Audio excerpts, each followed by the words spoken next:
Assalamualaikum warahmatullahi wabarakatuh. Alhamdulillah, salatu wassalamu ala rasulillah, amma ba'd. Kaum muslimin yang dirahmati Allah subhanahu wa ta'ala, kita kembali membahas video dari Ustadz Felix Xiao, kaum muslimin, yang berjudul Selayaknya Babi. Ya.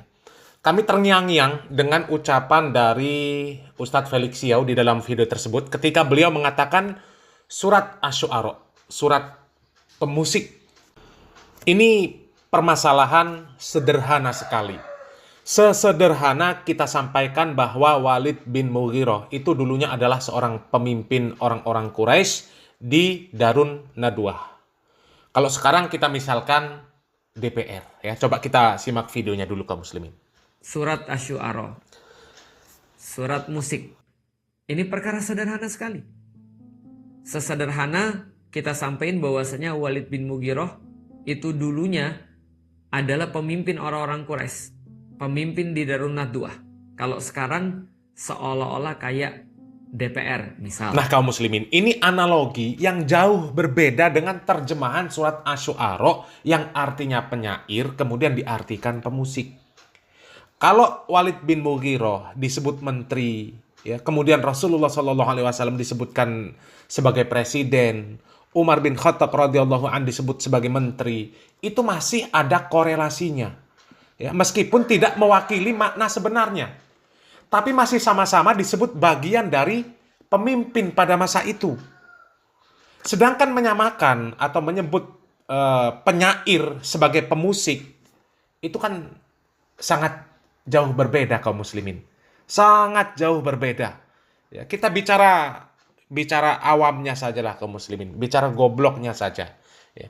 Kalau ada orang diberikan soal bergambar, ya, gambarnya itu gambar gitar atau keyboard atau kemudian drum, kemudian diberikan pertanyaan, alat apakah yang ada di gambar ini?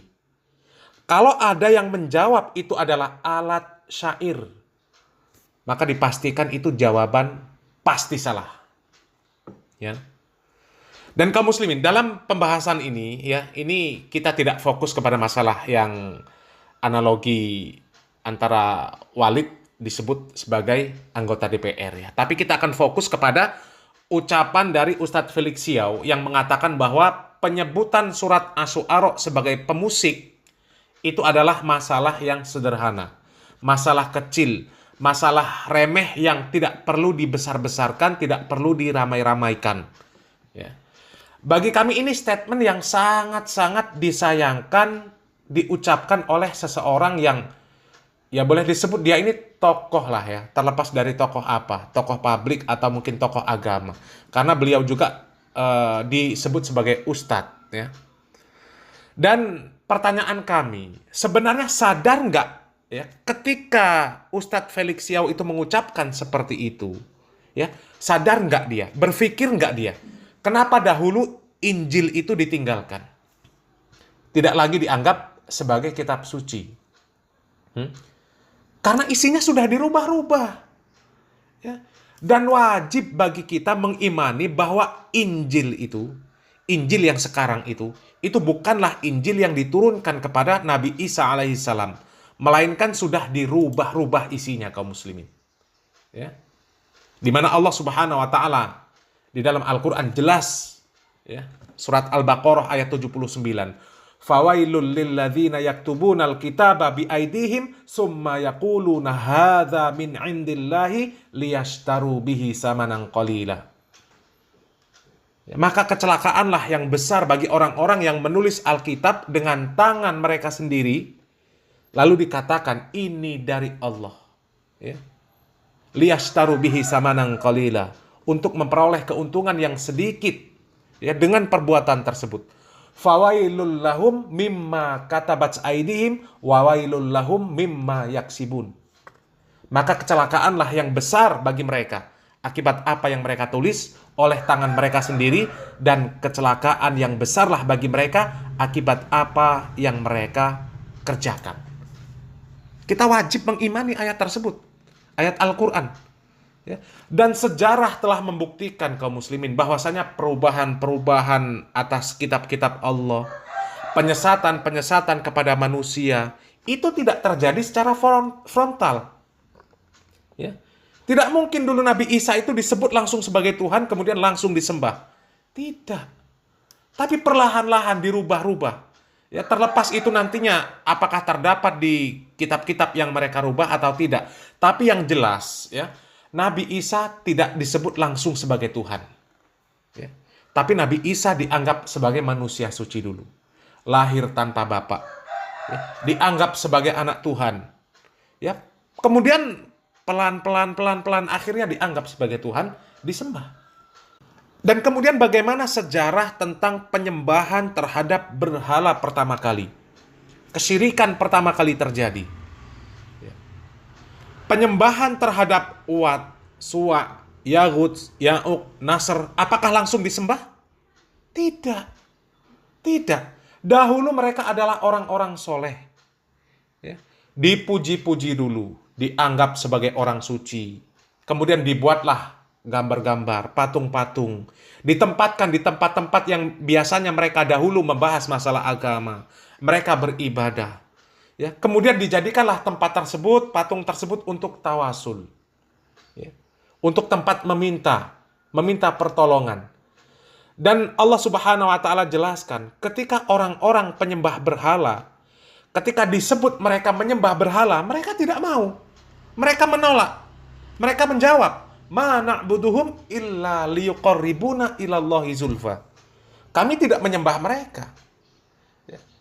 Kami hanya menjadikan mereka ini adalah wasilah, perantara, supaya mereka ini mendekatkan kami kepada Allah Subhanahu wa taala. Akan tetapi lama-lama disembah juga. Disembah juga. Ya, Lata, Uzza, disembah juga. Padahal dahulunya mereka tidak menyembah, perlahan-lahan, tidak frontal. Begitu juga bahayanya kalau merubah-rubah nama surat dan juga sekaligus tafsir dari Al-Quranul Karim. Nama surat Asy-Syu'ara yang selama ini sudah tenang, sudah sepakat, tidak terjadi perselisihan, ya, bahwasanya seluruh ulama sepakat arti dari surat Asy-Syu'ara itu adalah penyair. Kemudian yang disebut di dalam ayat 224 itu adalah penyair. Tiba-tiba dirubah menjadi pemusik. Ya. Bagaimana kalau kemudian orang-orang yang setuju dengan ini kemudian meneruskan terjemahan yang terbaru itu? Ya, mereka sampaikan di mimbar-mimbar bahwasanya surat Asy-Syu'ara adalah surat pemusik. Sahabat Hasan bin Sabit adalah seorang pemusik. Nanti suatu saat musik ini akan dihalalkan. Dihalalkan dengan secara mutlak dengan alasan, ya, asalkan beriman. Illal ladzina amanu, kecuali musisi-musisi yang beriman. Ya. Sementara kita saksikan sekarang kaum muslimin, orang-orang yang disebut beriman, ya, Gus, Habib, Kiai, yang mereka punya majelis-majelis yang menggunakan alat musik. Mereka bermajelis dengan alat-alat musik. Ketika mereka bermain musik, yang katanya konser sholawat, katanya majelis taklim, katanya konsep musiknya nada dan dakwah. Tapi kenyataannya isinya adalah kemaksiatan kaum muslimin. Laki-laki perempuan jogetan campur baur, yang nyanyi di panggung perempuan yang tidak menutup aurat, ditonton oleh orang-orang yang bukan mahramnya. Ya. Itu mengumbar syahwat. Ya. Apakah yang seperti itu yang disebut musisi-musisi yang beriman, yang Allah puji di dalam surat Asy-Syu'ara? Ya. Kalau dipuji oleh Allah Subhanahu wa taala berarti itu adalah kebaikan dan mereka adalah orang-orang yang beriman. Ya, kalau disebut orang yang beriman, musisi-musisi yang muslim sekarang ini. Ya. Kalau memang itu kebaikan, dipuji oleh Allah Subhanahu wa taala.